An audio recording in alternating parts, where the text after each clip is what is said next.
Nos acompaña el doctor Javier Aguirre, abogado penalista, precisamente para discutir y conversar sobre los posibles delitos penales que hayan podido, en los que se haya podido incurrir precisamente en medio de esta situación. Doctor Aguirre, ¿cómo está? Muy buenas noches, gracias por estar con nosotros. Muy buenas noches, señor Paco Flores, y a sus órdenes.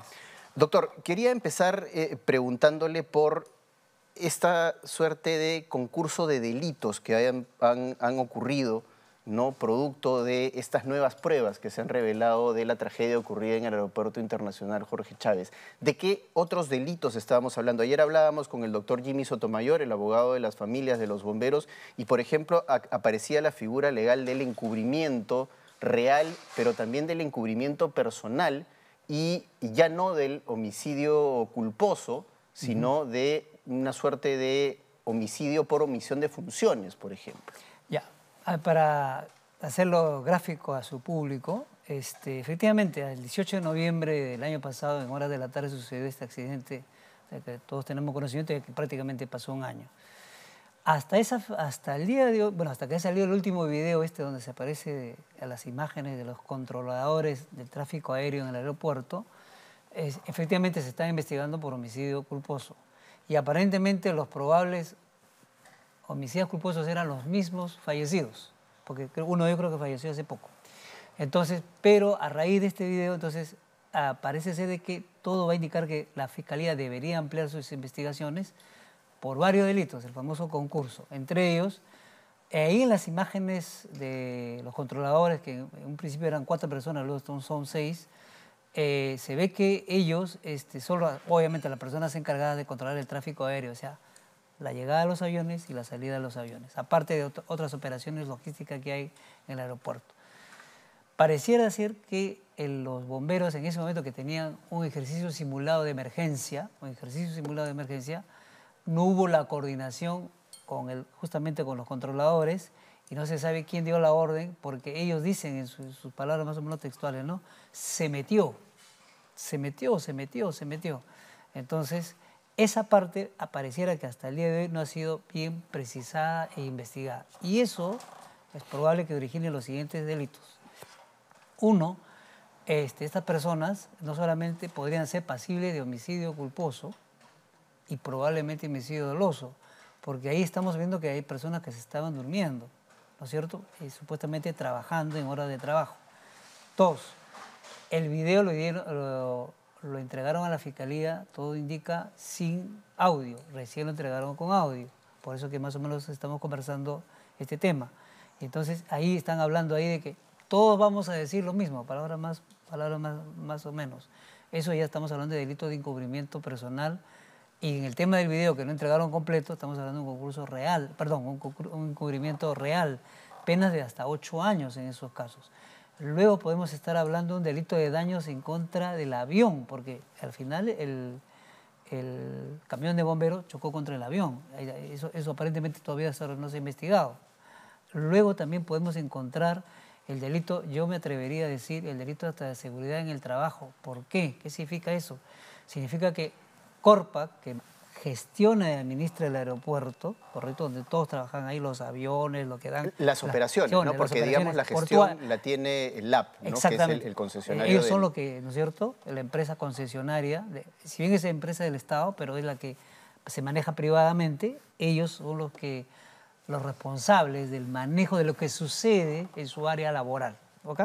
Entonces, la ley dice que la persona que causa una muerte en su centro laboral, deliberadamente a una persona que trabaja, en este caso sería para Corpac, o para un tercero, en este caso los bomberos, pueden ser sancionados de 4 a 8 años en este caso, ¿no? Y también en el caso de los pasajeros del avión, si no me equivoco, la compañía LATAM, ahí no pasó a mayores felizmente, pero potencialmente había un tema de exposición al peligro de estas personas.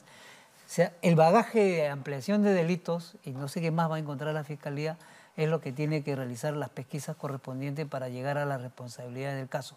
Ya no quedarse solamente con la responsabilidad de los fallecidos, sino del que controlaron, los controladores, qué hacían también los otros.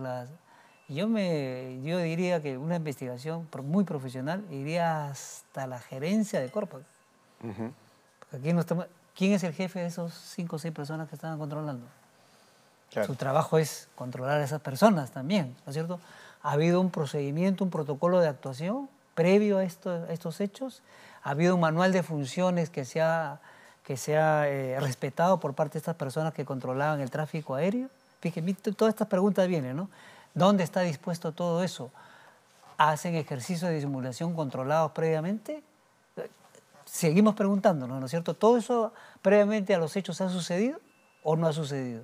Si se han respetado esas reglas, entonces, a pesar de que sucedió el hecho, entonces no tendrían responsabilidad. Pero si no han respetado su propio manual de funciones, su propio manual de operaciones en este tipo de emergencias, de esos ejercicios simulados, quien tendría la responsabilidad de estos probables delitos que estamos conversando en este momento. Conversábamos fuera de cámaras y usábamos el símil, ¿no?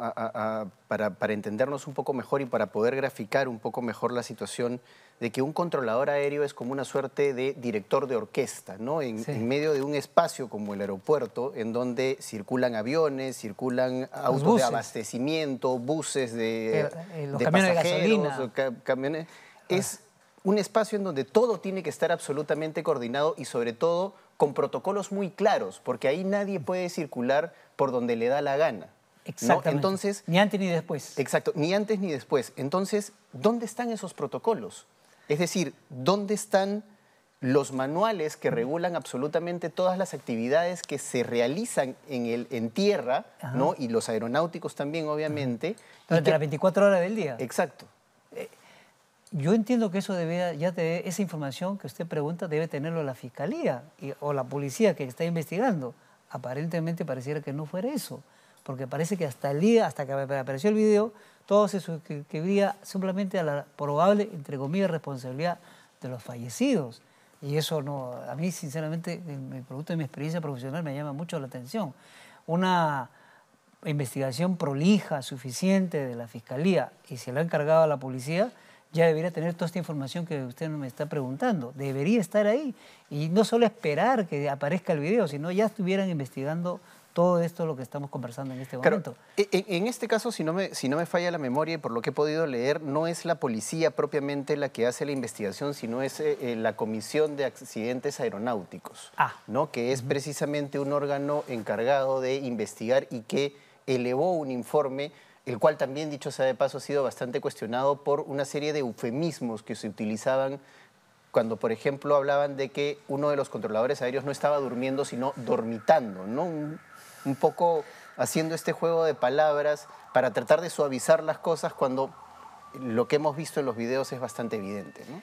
Ya, ubicar una vez más a su audiencia. Un accidente de tránsito, en este caso accidente aéreo, obviamente en tierra, tiene reglas, ¿no es cierto?, para poder respetarlas y que no sucedan justamente estas contingencias. Efectivamente hay una unidad especializada de accidentes de tránsito aéreo, que ahorita se me fue las siglas, pero esa efectivamente es un informe de carácter, vamos a ponerle de carácter pericial técnico, pero no es propiamente una investigación policial fiscal. Si bien es cierto, ese informe es importante, pero es parte de la investigación policial fiscal, no es el todo. Entonces, la Fiscalía y la Policía, si no le convence ese informe técnico, tendrá que pedirlo a otra especialidad, si es nacional o extranjera, porque estas investigaciones tienen expertos extranjeros de cómo sucede realmente. Si ese informe, mire, ya estamos ahora agregando el otro delito. Si ese informe que usted me estaba mencionando, técnico, de la unidad que investiga estos accidentes de tránsito aéreos, dice esos eufemismos, está haciendo un informe falso. Ya estamos hablando de un delito firmado por ese perito supuestamente experto que ha analizado técnicamente lo sucedido. Ahí también puede haber una responsabilidad más todavía de otras personas en este caso. Todo porque, entre comillas, tratar de explicar, digamos, con eufemismo lo que ha pasado. Y eso no puede ser. Tiene que ser una vez más la palabra, aunque suene repetitiva, el profesionalismo, hasta en ese detalle de la investigación técnica, porque es parte de la investigación, no es el todo. Ahora, cuando estamos hablando de lo que ha ocurrido en el Aeropuerto Internacional Jorge Chávez, ¿qué niveles de responsabilidad hay en los distintos actores que han formado parte de esta situación? Es decir, desde los controladores, que son los que directamente dieron o no dieron la orden, supieron o no supieron del ejercicio, hasta, por ejemplo, la Gerencia General de Corpac, que, digamos, en algún momento dio algunas explicaciones públicas que no han satisfecho a muchas personas, ¿no? Pero que por otra parte entregaron, por ejemplo, estos videos sin el audio correspondiente, que luego se han hecho públicos. Ya. Ahí hay, de nuevo, desde abajo, primeras responsabilidades, aparentemente todo indicaría, de los controladores. Primera responsabilidad. Ahí recae el tema de la negligencia, la imprudencia, puede ser homicidio, hasta homicidio doloso, podría ser, no me atrevo a ir más allá, pero podría ser, todo depende de la investigación, podría ser delito de seguridad de trabajo, ¿no? Daños, ¿verdad? Lo que hablábamos hace un momento, por tratar, no, vamos a decir todo lo mismo cuando investiguen, ese es el encubrimiento, hasta, me atrevería a decir, hasta un pedido de prisión preventiva, porque no solamente están encubriendo, ¿no es cierto?, un delito, sino que están entorpeciendo una investigación, la famosa obstrucción, ¿no es cierto? El peligro procesal, que es esa frase que se utiliza en los últimos tiempos. Podía pedir la Fiscalía una prisión preventiva. Y ahí vamos subiendo. ¿Quién es el jefe de estos controladores? ¿Cuál es su experiencia? ¿Dónde estaba él en ese momento? Y por encima de él, ¿cuál es me imagino que debe haber una especie de gerencia de operaciones. ¿Quién es ese gerente de operaciones? ¿Estaba al tanto de este tema? ¿Se sabía que ese día y esa hora se iba a hacer el ejercicio simulado de emergencia? Por encima de ellos, el directorio de Corpac ha manejado con suficiencia, porque es su responsabilidad, el tema de los protocolos y los manuales de funciones del gerente de operaciones hasta el controlador, y de repente, porque pasa en la realidad, los casos, cuando maneja estos casos de forma profesional, implican directamente al gerente general. ¿Por qué? Porque es el representante legal de la empresa y es el que por debajo de él están todas las personas que actúan en estos casos. A mí me llama la atención ese detalle que ni siquiera hayan implicado, o por lo menos, señor gerente general de Corpac, usted venga, o presidente del directorio, venga usted a declarar sobre estos hechos. Estoy hablando a nivel de fiscalía, porque entiendo que a nivel del Congreso sí lo han hecho, he visto un par de personas que no sé si estarán en esos cargos. Todo eso todavía falta investigar. O sea, hablando en términos coloquiales, falta mucho pan por rebanar en este asunto, para encontrar las responsabilidades concretas y ciertas de los responsables de la muerte de estas personas. Así es, doctor Aguirre. Muchas gracias por haber estado con nosotros en Nativa a Fondo y, por supuesto, las puertas abiertas para continuar conversando sobre este y otros temas a futuro. Muchas gracias por su presencia. Muchas gracias a usted por la invitación y a sus órdenes. Gracias.